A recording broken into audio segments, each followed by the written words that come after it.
Hi everyone, it's John Heath here again for Milton Rose Learning with another Let's Learn video on a writing masterclass for an inspector calls. So we're going to basically break down today how we analyse and write essay questions and paragraphs for this brilliant text.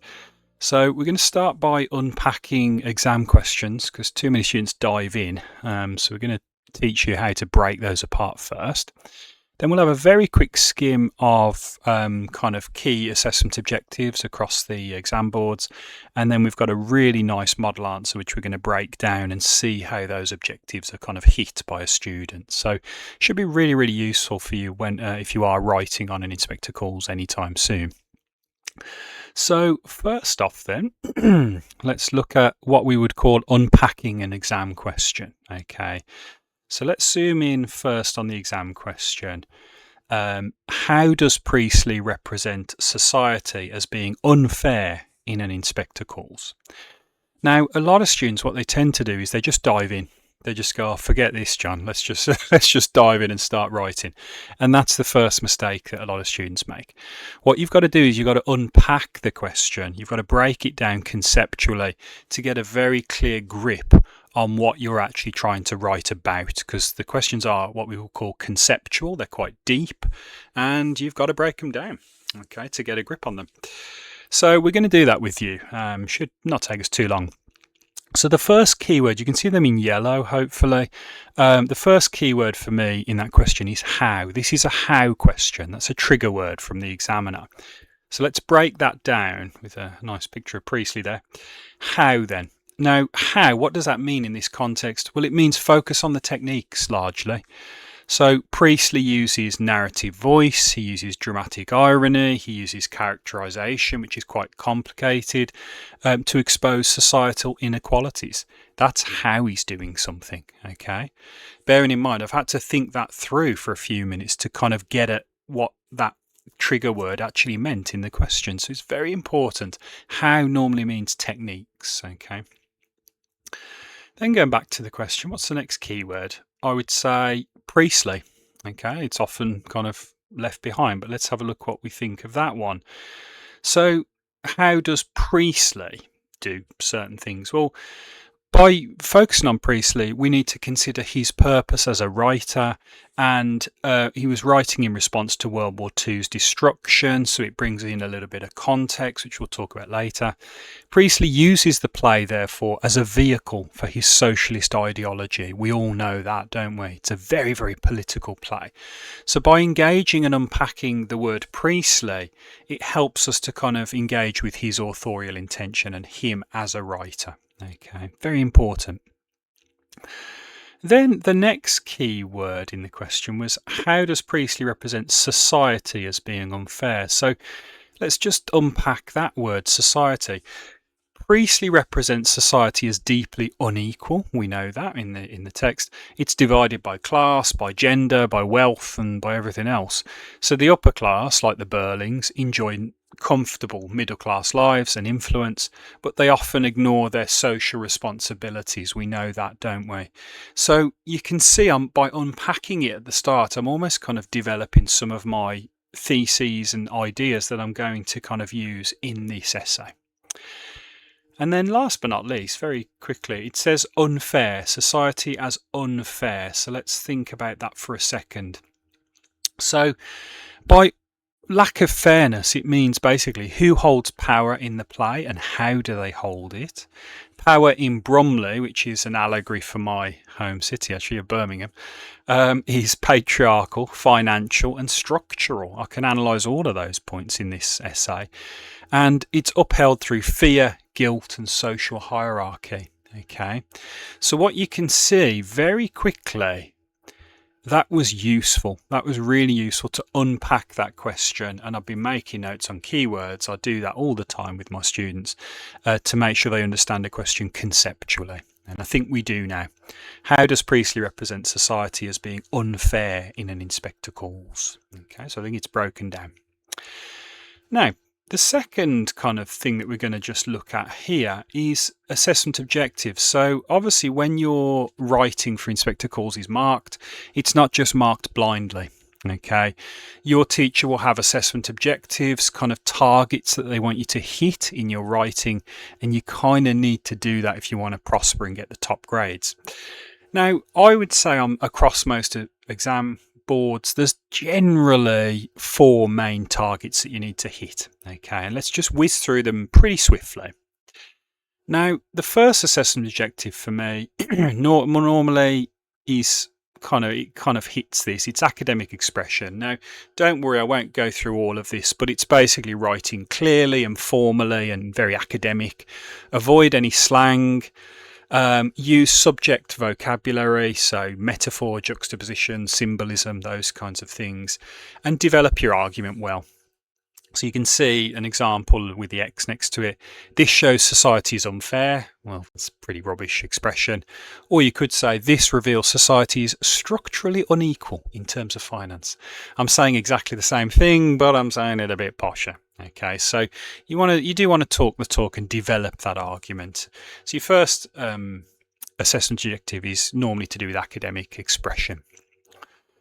Then the second objective really is detailed analysis. So my teacher, bless her, she always used to say to me, if you ain't zooming, you ain't passing. Okay, and what she meant by that is zoom into your quotations. Word level analysis and phrase level analysis will always get better marks than not doing it. Explore the writer's methods, so that's why we had the word how in the essay question. So look at the structure, the language, the form, and the impact, the emotional impact on the reader or the audience. That's very important.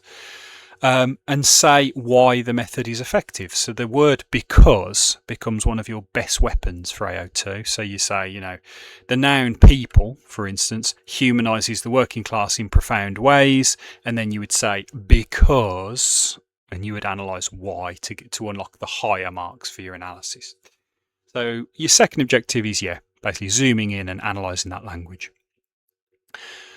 Number 3 then, for me, if you want to get the really high marks, is what I would tend to call big ideas and themes.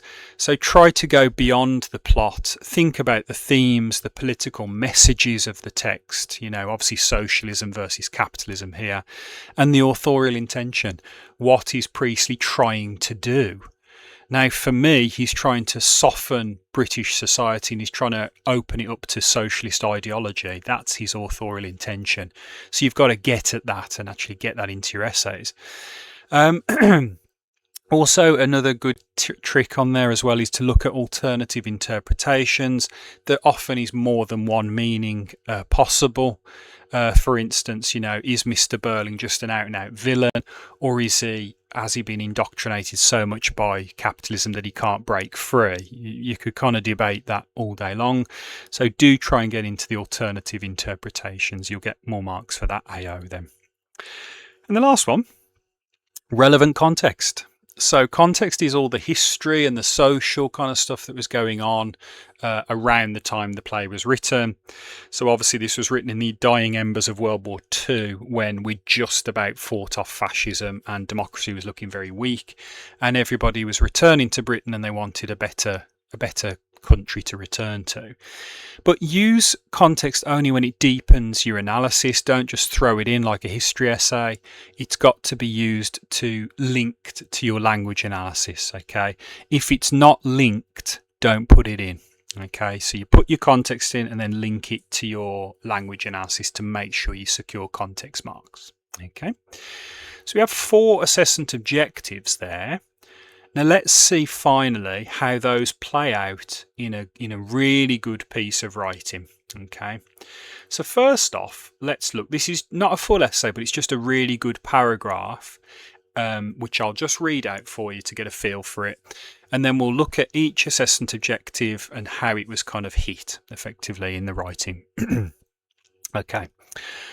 Another way that Priestley presents society as unfair is through the stark gender inequality experienced by Eva Smith and reflected in the attitudes of male characters like Gerald and Eric. Eva, despite being described as pretty and lively, is ultimately objectified and exploited by both men.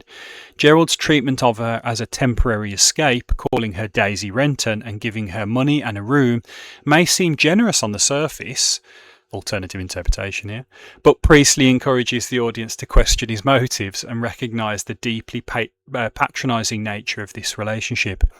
Likewise, Eric's irresponsible behaviour, which results in Eva's pregnancy, is downplayed by his privilege, while she faces total social and economic ruin.